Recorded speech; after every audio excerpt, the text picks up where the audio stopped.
right now we're dealing with Senator Mitch McConnell. We now have the numbers showing that the deficit has increased in a significant way. I thought they told us with the massive tax cut we were going to be seeing a shrinking deficit. Now all of a sudden McConnell says, oh, we've got to make these cuts to entitlements. Jamal, I'll start with you. That was always the plan. And that is you push forward this tax cut, you drive through that knowing full well it wasn't going to lower the deficit, because the game plan all along is that Republicans want to slash entitlements. All right, folks, back to our Roland Martin Unfiltered video in just one moment. We want to thank all of our sponsors for the show, and I want to talk about right now with freeprints.com. You can get 1,000 4x6 photos for a very nominal fee by going to freeprints.com. You can actually print your photos directly from Instagram, Facebook, as well as other sources. And look, you pay a small shipping charge, but you have no subscriptions or commitments whatsoever. You can download freeprints.com app on Google Play or iTunes App Store to actually get it. And do me a favor. When they say, where did you, of course, find this out? Use the code Roland. Use the code Roland. They're the #1 rated photo printing app in the world with more than 100,000 5-star reviews. And so we certainly want to thank them for being one of our sponsors here with Roland Martin Unfiltered. So go to freeprints.com, and again, use the code Roland. Now it's back to your Roland Martin Unfiltered video. And again, they lied. They told us, oh no, everything is going to be well, when the reality is the deficit is exploding. So where are all these fiscal conservatives who were all around the place when Obama was president? Yeah, what they call it starving the beast. And what they want to do, what they've wanted to do for a long time, is get a deficit so big that everybody, like you said, everybody howls when they see the number. And then they say, oh, well, we've got to cut back on these programs in order to do it. The reality is the Republicans have been running a Republican jobs program for a long time out of the Defense Department. Yep. They put more money in the Defense Department and they spread around to all their friends, and then they do stimulus through tax cuts where they give to all the rich people who do well, hoping that some of that's going to trickle down on people, or proposing it's going to trickle down, even when it doesn't. This is the Republican game going back to Ronald Reagan, and Donald Trump is doing it on steroids. Rena, again, I get fiscal conservatives. Senator Bob Corker, I will not cast a ballot for this if it's going to raise the deficit. Yeah, you don't find any real Republicans. I mean, we knew he was lying. You don't find any real Republicans in the Senate anymore. And Corker, you know, he has the cover to do what's right. But the problem is big money has had such an influence on our politics. And I'm finding attitudes changing. I'm a fiscal conservative, but what has happened, and I'll agree with Jamal, I mean, that's a very good depiction of where we ended up where we are.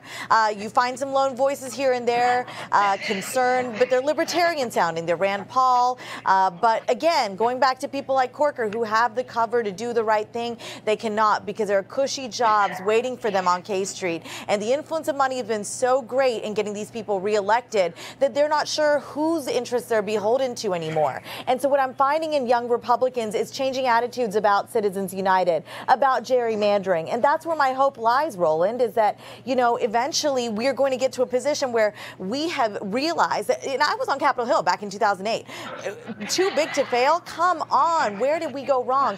Younger Republicans are going to start holding the older Republicans' feet to the fire and say, you were the reason why we ended up with this massive crisis. You should have let these big banks fail, but you didn't. And why we're where we're at is a series of unfortunate events, but bad missteps. And they go back to Clinton too, okay? Let's talk about some of those people that made some really bad decisions. Everybody needs housing. Come on. So there are a lot of bad actors here. Glass-Steagall Telecommunications Act, 1996, all of those different things. Spencer, this is the reality. Look, if Democrats do not take control of either the House or the Senate, you're going to see Republicans drive a stake through housing, through food stamps, through SNAP, through Medicaid, through the Affordable Care Act, through Social Security. They're going to be focused like a laser on pushing forward these entitlement cuts. And look, I'm all about having efficiency in our programs. But the reality is, in the last year of President Barack Obama, a study was done that showed there was $125 billion in waste in the Pentagon alone. What did Trump do? we're going to give you guys another 700 to 800 billion. Right, and this is so key in terms of investment in people, whether it's, you know, human services or education or other things that will actually allow us to grow, investing in Americans, investing in black folks. If you look at Germany, if you look at a lot of countries in Europe that are really investing in their workforce and investing in the future in terms of the workforce, we are going to be passed by as a result of the short-term thinking of politicians today. Rashad, your comment.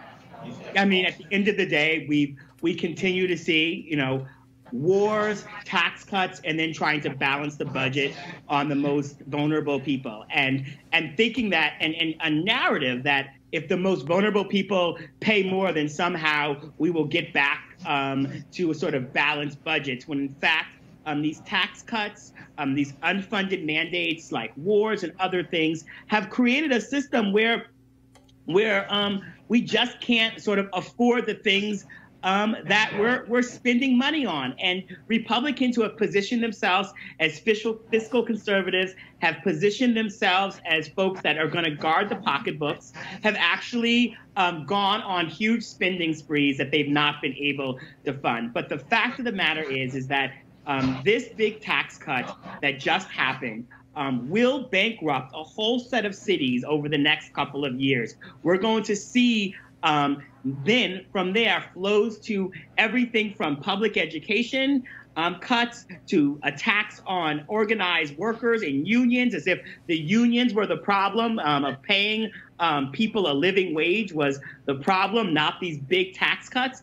And so this requires us to be organized, mobilized, going out and vote, ensuring that the people in office actually serve us. Because what has been really clear about all of this, and for any person on the left who's watching, is that while I don't agree with any of his policies, I would take a Mitch McConnell in a street fight over many of the Democrats on the other side, because he adheres to his principles. He drives in the car forward. He lands the plane. And at the end of the day, we're going to need to elect Democrats that are willing to be unapologetic about advancing the causes of the people who put them in office, the way that the Republicans have been for their base.